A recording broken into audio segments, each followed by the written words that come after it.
तभी राधा की माँ रोते रोते आती है। मेरी राधा घर से गायब हो गई है। अरे कोई तो बचाओ, मेरी बच्ची कहाँ गई?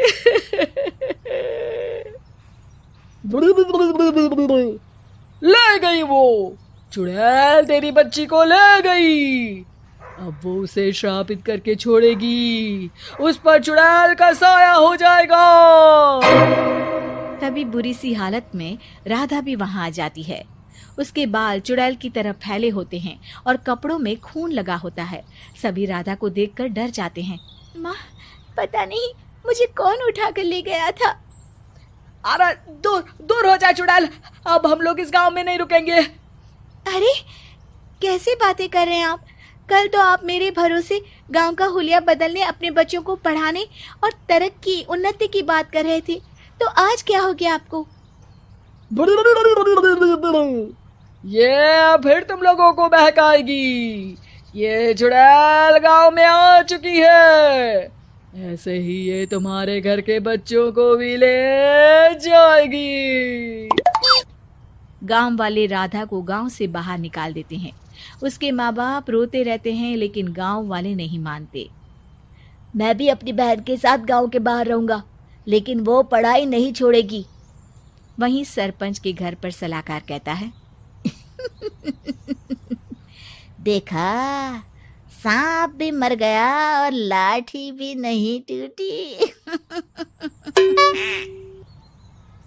लेकिन अगले ही दिन सरपंच के घर के बाहर भी वही शब्द लिखे होते हैं और फिर सरपंच की बीवी कहती है, हमारी बेटी को किसी ने अगवा कर लिया है। तभी राधा का भाई वहां आ जाता है।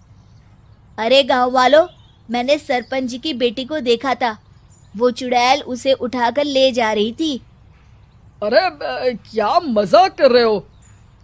नहीं नहीं सरपंच जी, आप नहीं जानते, वो चुड़ैल अब आपकी बेटी में आ जाएगी, जैसे राधा के अंदर आ गई थी। तभी सरपंच की बेटी वैसी ही हालत में वहां आती है जैसे राधा आई थी। पापा, पता नहीं कैसे मैं गायब हो गई थी। चुड़ैल, इसके अंदर भी चुड़ैल का साया है, मारो इसे। अरे नहीं नहीं, इसे भी राधा के पास गांव के बाहर ही भेज दो। अरे चुप रहो, मेरी बेटी कहीं नहीं जाएगी और चुड़ैल बुड़ैल कुछ नहीं होता है। अरे कैसे बात कर रहे हो सरपंच जी? आप तो बोल रहे थे कि आपका फैसला भगवान का ज्ञान होता है, तो अपने पर बात आई तो अब आप ऐसे बोल रहे हैं। अरे ना ना ना, आपको अपनी बेटी को त्यागना ही होगा। अरे बुलाओ बाबा को।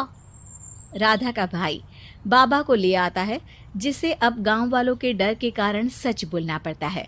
मैं कोई बाबा नहीं हूँ, मैं तो मोची था। ये सलाहकार महोदय ने मुझे कहा था एक्टिंग करने को। अब वो मुझे पैसे देने वाले हैं। अब मुझे माफ कर दो। गलती हो गई, मुझे माफ कर दो। तभी वहां राधा